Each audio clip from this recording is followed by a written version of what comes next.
Hi everyone, welcome to week 2 of the Summer Reading Club, Imagine Your Story. My name is Dabney, I'm the Young Adult Librarian at the Twin Lakes Library System, and I use they, them pronouns.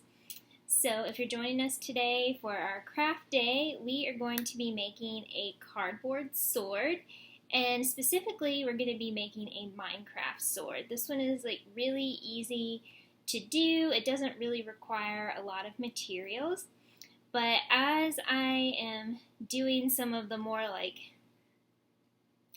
tedious work making this sword, I'll tell you about some other types of swords you can make. But just to get started, let me tell you what you'll need. You'll need a piece of cardboard. This one is, I'm not sure how big this is. It's probably like 18 by maybe 10 inches. So you want kind of a bigger piece of cardboard if you're making a Minecraft sword, because you're going to need to cut out 2 pieces, the hilt and cross guard, and then the blade itself. So I found a template online for these that I'm going to share with the video, so you can print them out, cut them out, and then what I did is I put them on my cardboard and traced out the shapes. So again, this is just one idea that you could do. And then other things you'll need. So one way you can cut cardboard with scissors. I don't think that's like the best method because the edges get kind of raggedy. So today I'm actually going to use an X-Acto knife, which has kind of like a razor blade at the end. So that's up to you if you have that, if you feel comfortable using that. Or you could use a box cutter. That works well. And then I have a cutting board that I'm going to put my cardboard on while I'm cutting with the X-Acto knife. That way I'm not cutting my counter. This is my very old multi-purpose cutting board. It's got paint on it. Also, you'll need like a pencil if you're tracing on your cardboard. Pencil, marker, pen. And then I'm going to glue the Minecraft sword pieces onto my cardboard sword when I'm done. So I'm going to need Mod Podge, and I'm going to use like a paintbrush to apply that. You could use like Elmer's glue if you wanted. Alright, so as I said, I went ahead and traced out these 2 pieces onto my cardboard. So you can kind of see those. I've already got them done. And now what I'm going to do is lower the screen, and I'm going to cut these out. And it's a little bit time consuming and tedious, so while I'm doing that, I'm going to talk to y'all a little bit. So, alright.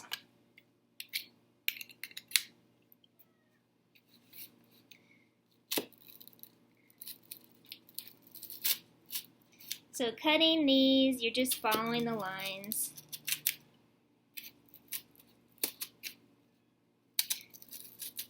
This is like a nice piece of cardboard because it's not too difficult to cut.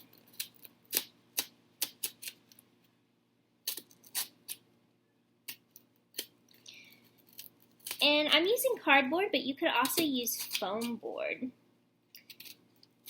And that works really, I think that works probably better than cardboard actually. And this sword that we're making, it's like more of a prop sword, so you're not going to be able to like really stage any fights with these. Though if you wanted to, what you could do is maybe cut out like 3 pieces of cardboard like we're doing now. So 3 swords, and glue all 3 of them together, like with hot glue, or you could duct tape them. I think that could work well. And then that way your sword is going to be pretty solid. And in that point, I think you probably could, if you wanted to stage like a mock battle with some people, you could do that.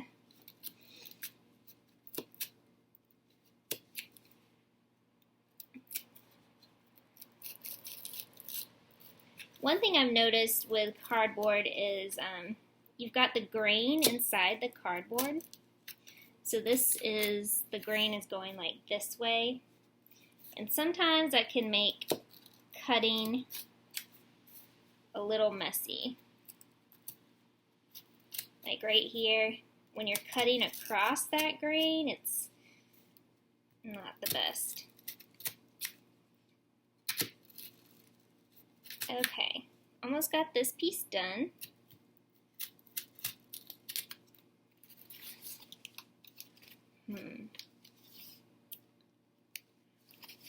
Now, you might notice it didn't cut through on the other side. So sometimes you have to like go over this again, which can be kind of tedious.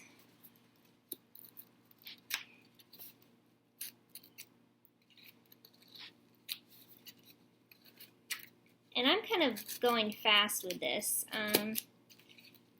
You know, when you're doing it, like, take your time. You don't have to be in a rush.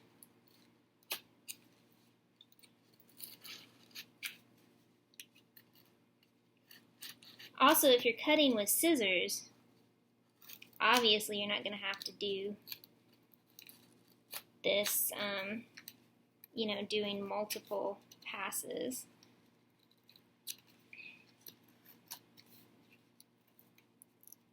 And I'm pressing down pretty hard too with the X-Acto knife,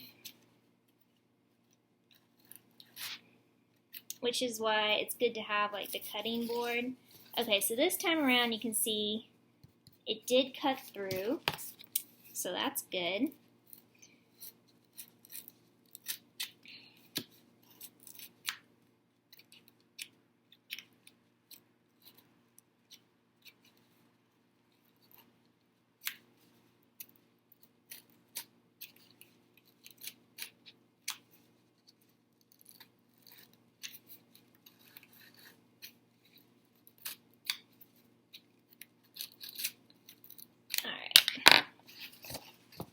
So now we're going to try to get this piece out.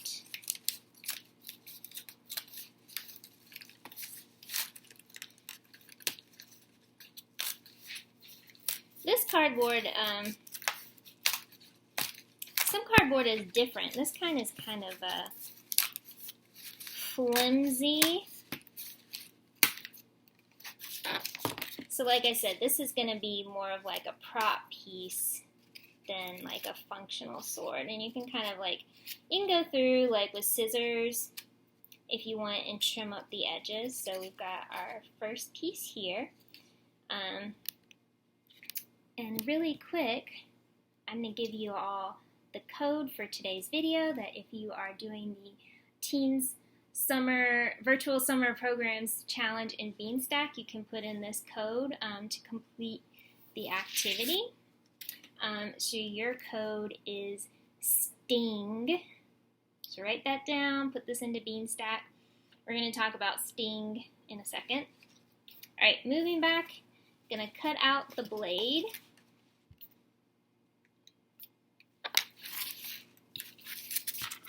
Alright, so the reason I chose STING as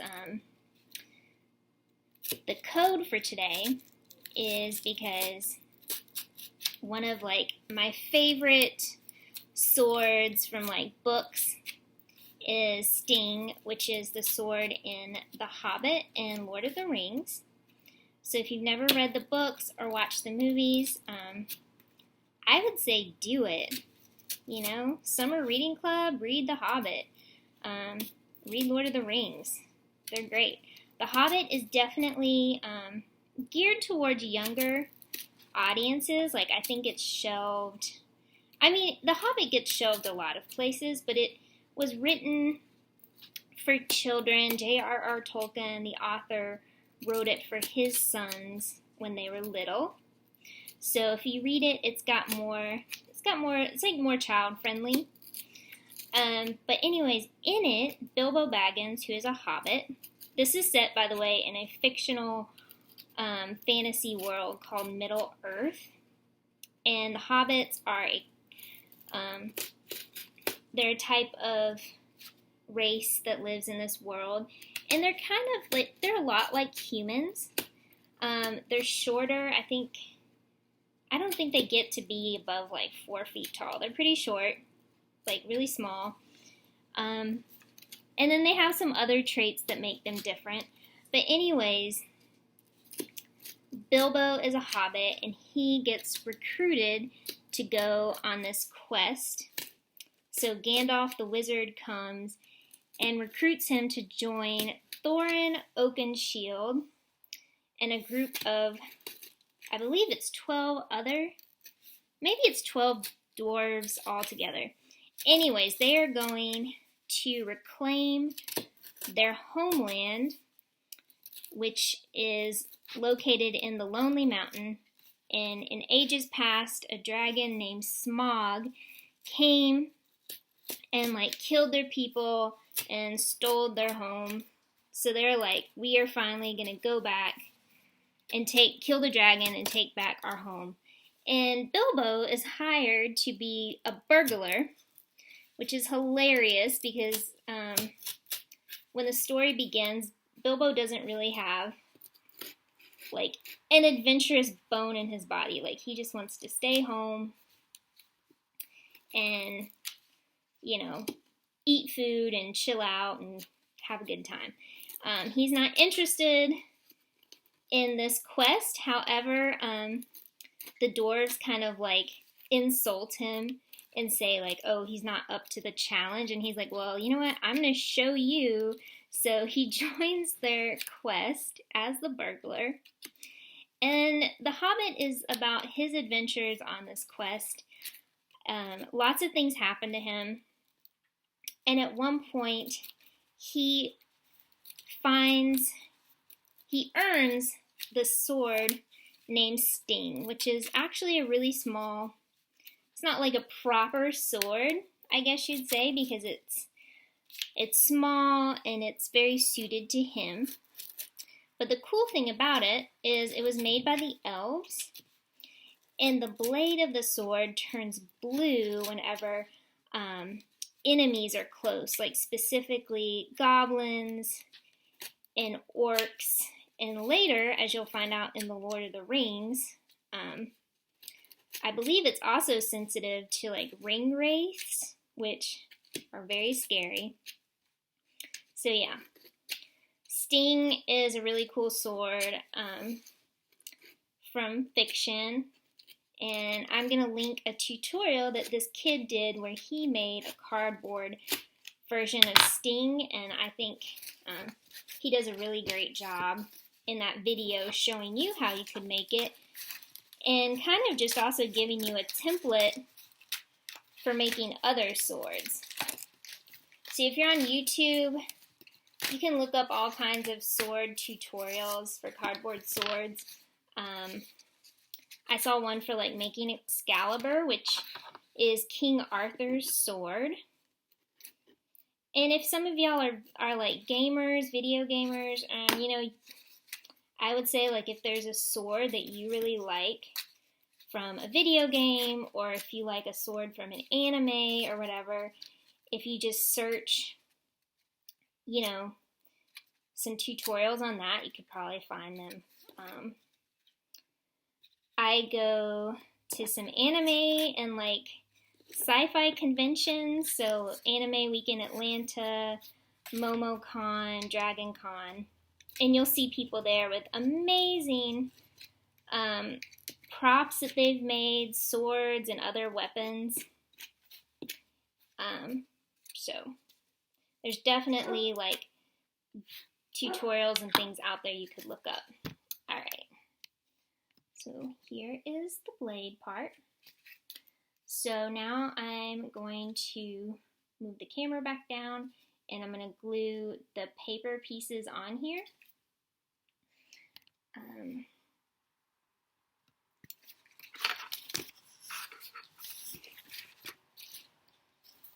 Yeah. And speaking of conventions and props, later this summer, one of my Friday programs is I'm going to do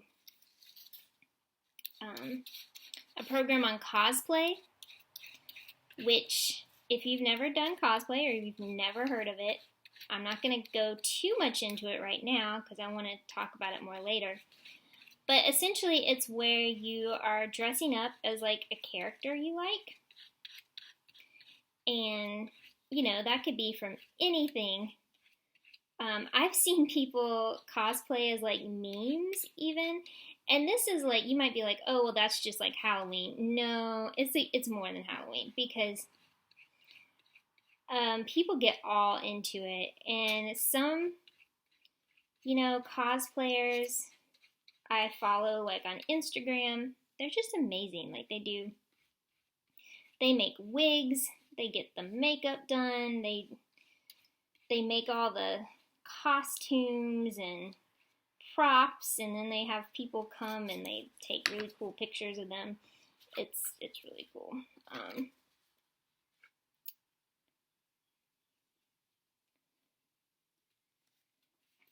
Alright, this is not perfect. But as I said, I'm just kind of quickly going through this for y'all right now.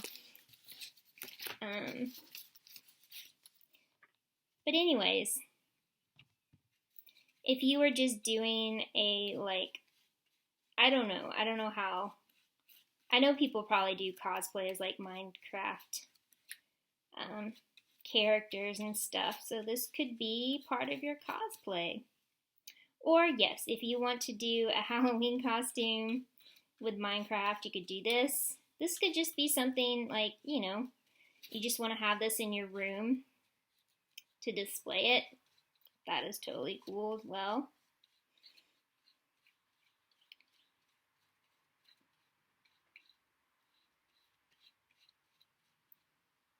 Okay.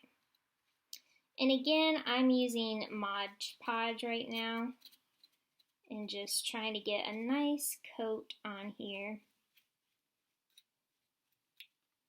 Okay.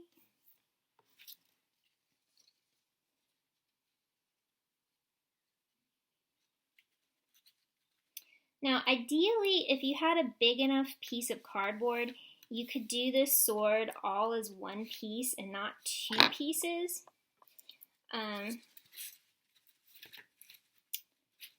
Because what I'm going to have to do later, because I didn't prepare this ahead of time, but I'm going to need to hot glue these two pieces together.